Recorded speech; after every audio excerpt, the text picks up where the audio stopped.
आज मेरी विनती है सब मसीह भाई बहन से कि इस वीडियो को ध्यान से सुने और पूरा देखें, ताकि आप जान पाओ कि परमेश्वर अपने वचन में कितना पक्का है और वह समय से उसे पूरा भी करते हैं। इसलिए जिन लोगों के आशा सूखी हड्डी जैसे हो गया है, वे भी मायूस न हो, बल्कि परमेश्वर के समय के लिए इंतजार करें, क्योंकि उनकी नजर हर घर, हर जीवन और आशाओं पर है और वह अपने समय से जरूर पूरा करेंगे। जैसे हजारों साल पहले किए गए भविष्यवाणी आज पूरी हो रहा है। हमारे प्रभु महान है, वे कभी अपने लोगों को गिरने नहीं देंगे। यह यहोवा के वचन का है। जकर्या 9:1-4। यहोवा हद्राक के विरुद्ध है, लेबनान के शहरों के विरुद्ध न्याय। यह यहोवा का संदेश हद्राक के देश और उसकी राजधानी दमिश्क के बारे में है। यहोवा दमिश्क के विरुद्ध जो विश्राम स्थान है, और हमात के विरुद्ध जो उसके सीमा पर है, और सोर और सैदा के विरुद्ध है। यहोवा काहेता है, यद्यपि वे बहुत बुद्धिमान है, क्योंकि सोर ने अपने लिए एक गुंबज बना लिया और धूल के समान चांदी और सड़कों की कीच के समान सोना इकट्ठा कर लिया। देखो, यहोवा उसे बाहर निकाल देगा, वह उसकी शक्ति को समुद्र में नष्ट कर देगा और वह आग से भस्म हो जाएगी। अब जरा ऊपर दिए गए आधुनिक नाम को जान लेते हैं। दमिश्क सीरियाई अरब गणराज्य की राजधानी और सीरिया का सबसे बड़ा शहर है। यह शहर सीरिया के दक्षिण पश्चिमी कोने में लेबनान की सीमा के पास और भूमध्य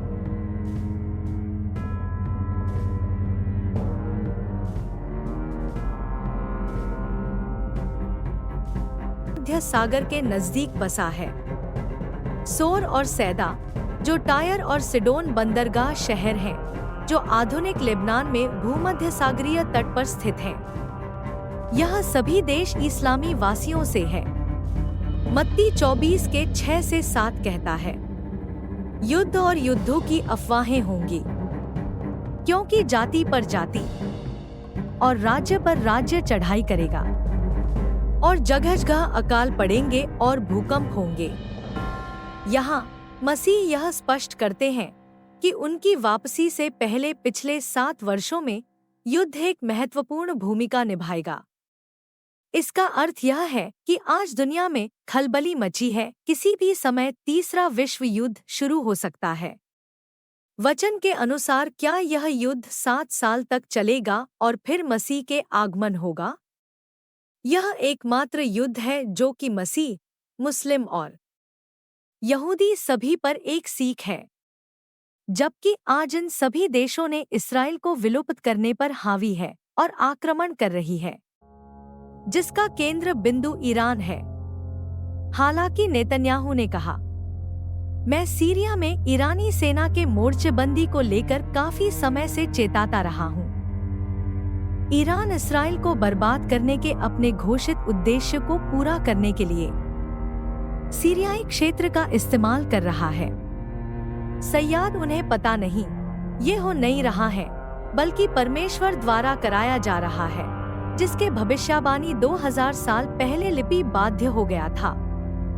फलिश्तियों के नगरों के विरुद्ध न्याय। अश्कलोन यानी फिलिस्तीन यह देखकर डर जाएगा। गाजा भी बहुत उदास होगा और एक्रोन अर्थात इज़राइल, क्योंकि उसने उसकी आशा को सुखा दिया है।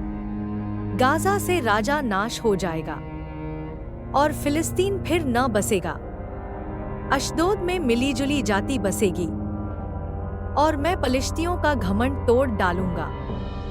मैं उनके मुंह से खून और उनके दांतों के बीच से घिनौनी बातें दूर करूंगा।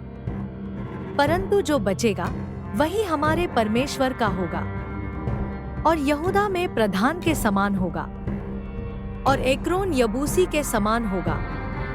मैं सेना के कारण और उसके पास से जाने वाले और उसके लौटने वाले के कारण अपने भवन के चारों ओर छावनी करूंगा कोई अत्याचारी फिर उनके बीच से होकर न जाएगा, क्योंकि मैंने अपनी आंखों से यह देख लिया है।